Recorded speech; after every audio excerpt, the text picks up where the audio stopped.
তারপর সম্বন্ধ হয়ে গেল। তারপর কিছু আমাদের বেশি স্টোরি কিছু নেই। ঘটক যখন বললো যে এখন করতে চাইছে না, আমার হৃদয় বিদীর্ণ হয়ে গেল।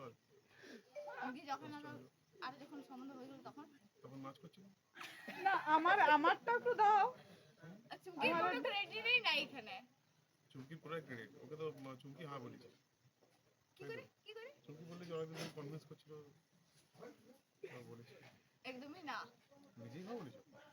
বাহ, মানে কি? তো দারুণ বিষয় তো। সব গোপন তথ্য ফাঁস হয়ে যাচ্ছে আজকে।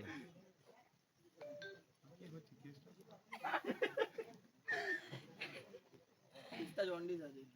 Case jaundice. আরে 10 দিনের কথাটা বলো। প্রিপেয়ার হলো সকাল থেকে।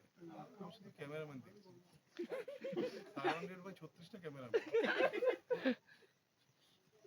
কেমন ফিলিংস হচ্ছে ক্যামেরাম্যান দেখে? এটা মানে সেই সেলিব্রিটি ব্যাপার। এখন কেমন ফিল হচ্ছে? দুদিন থাকবে পরশুদিন তারপর কালকে থেকে এবার ভিখারি যাচ্ছে। তো ক্যামেরাম্যান লিটারলি চলে যাবে। হ্যাঁ, তুমি সেটা বলো, তুমি যে কান্না করেছিলে কদিন, কেন কান্না করেছিলে? আমি বলবো শুধু। কই আমি তো কান্না করিনি। তুমি 2 মাস কাঁদিয়েছো বল। আমার কাছে ভিডিও আছে। শুধু হাসে। তা হাসি তো হাসার জন্যই। কোন হাসে? ওর তো হাসতেই হবে। হুম। দি বলো। আমি বললাম তো পুরো গল্পটা। কি বলো জুতা লুকিয়ে দিয়েছে। রাস্তায় দেখলে আমার এই রাস্তা দেখে কি? না আমরা ওই 10 দিনের কথাটা শুনতে না না চাচ্ছিলাম। ফার্স্ট থেকে বলবে কারো। হয় নাই। ফার্স্ট থেকে। এবিসিডি বলার মতো। ও রাস্তায় দেখলাম এখানে না পৌঁছে প্রথম থেকে। তারপর ওই হৃদয়ের টেনটেনা বাজলো। তারপর স্কুলে খবর নিলাম। তারপর ফেসবুকে পেলাম ওই আপনি রাহুলের দিদি। তারপর সম্বন্ধ হওয়ার পর সম্বন্ধের উপর নাচ করছে চারদিকে, বললাম তো। না না দিয়ে আমি কি বলি একদম। মাস্টার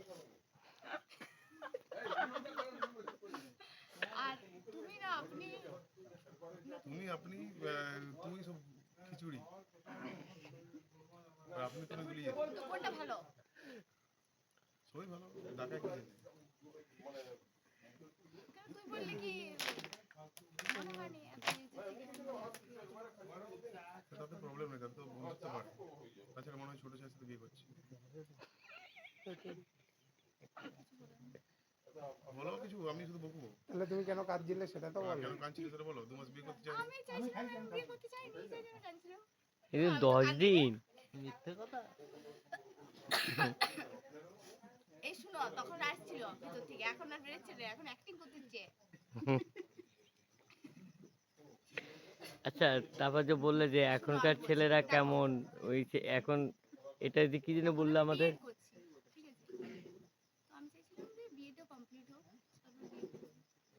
প্রপোজ তো করেছে অনেক ছেলেই, মাস্টার পেছন ছাড়েনি। কিন্তু কিন্তু কি বলবো আর ভালো লাগে না।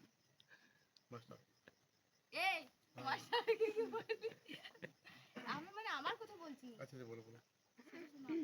দিয়ে তারপর ঘর থেকে বলছিল যে বিয়েটা কর, এখন 22 বছর তো হয়ে গেছে আর রাখতে পারবো। আমি বললাম যে আর কদিন রাখো, বিয়েটা হয়ে যাক দিয়ে একবারেই যাবো।